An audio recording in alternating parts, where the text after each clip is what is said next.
Debit freeze. Documents to be submit. KYC document on record.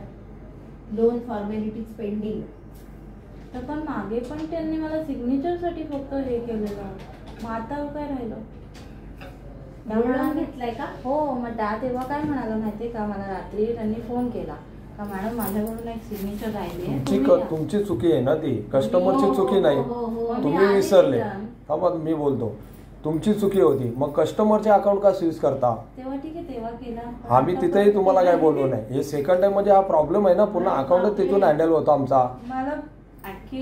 मला binder वरतून इकडे यायला लागलं परत. करावी लागते, रोजची पेमेंट असते. आणि त्या दिवशी आम्ही जवळजवळ 4.5 ते 5 तास ट्रॉफिक मध्ये राहून इथं ठाण्याला आलो. मला 1 रुपया का होईना, पण मला याच्यातून पेमेंट आमचं ट्रान्झॅक्शन बघा तुम्ही, त्याच्यामध्ये ट्रान्झॅक्शन काय होतं समजेल ना का, डेली त्याच्यामधूनच पेमेंट इकडे तिकडे करायला लागतो.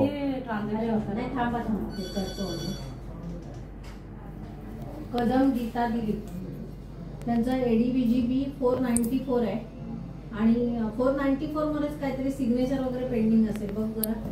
नाही, सिग्नेचर पेंडिंग होती ते झालं, बोलून घेतलं.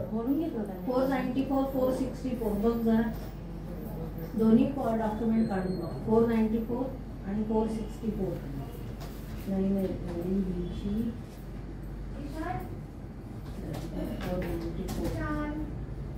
494 ला काही प्रॉब्लेम नाही. आता घेतलं मला कॉल करायचा ना त्यांनी. नाही, त्याच्यासाठी नसेल क्लिक केलंय. KYC डॉक्युमेंट इनकम्प्लीट आहे. KYCचा पूर्ण ते तर ऑनलाईन पण होते ना मॅडम, आपल्याकडे सिस्टम आहे ना तसं. सगळंच झालंय माझं. मी आधार कार्ड वगैरे सेकंड टाइम घेऊन आले. रात्री आम्ही आहे ना CNG भरायला जेव्हा गेलो, मग मी तेच म्हटलं, त्या दिवशी मी आधार कार्ड वगैरे सगळं घेऊन आले. आता मेसेज पण तसा झालाय ना KYC करताना ना. नाही, मॅनेजर स्विच येतं मला त्याचा. SB 31 काय पण होतं, 31361.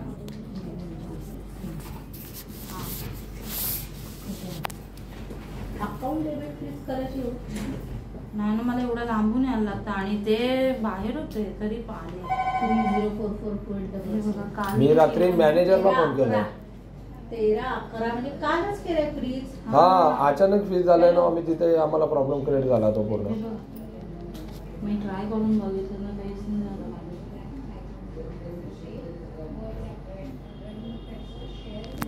झालं. नरेंद्रची रेकॉर्डिंग ठीक आहे. हॅलो, त्यांचे शेअर मेंबरशिप तुमची घ्यावी लागणार.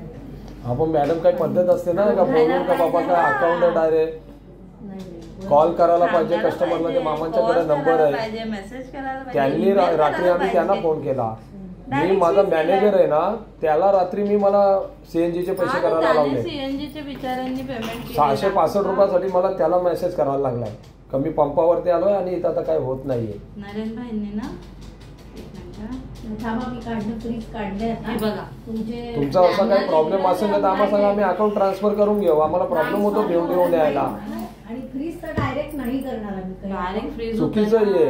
मी वरती हेड ऑफिसला डायरेक्ट कंप्लेंट करणार. मग पण फोन केला असेल, फोन नाही ना, फोन म्हणजे कालचीच आहे. फोन नाही, काहीच नाहीये तुमचा. हा, मग भिवंडीला मी मागे तुम्हाला सांगितलं नाही का, तुमच्या बँकेमध्ये आमचे अकाउंट आहे.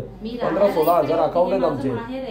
ते माझं सासर आहे, पण माझ्या इकडचे घरातल्यांचे सगळ्यांचे अकाउंट इकडे. सॉरी नाही, तुम्ही सॉरी बोलून ते काय फायदा. असं नाही, आम्ही फ्रीज करायच्या आधी तुम्हाला पण माहित नाही ही गोष्ट. तुम्ही सॉरी बोलून कसं जमणार? हे सेकंड टाइम झाली ना. हॅलो, ते कस्टमर आलेत आता, ते सही घ्या. पण त्यांनी मला कॉलही नाही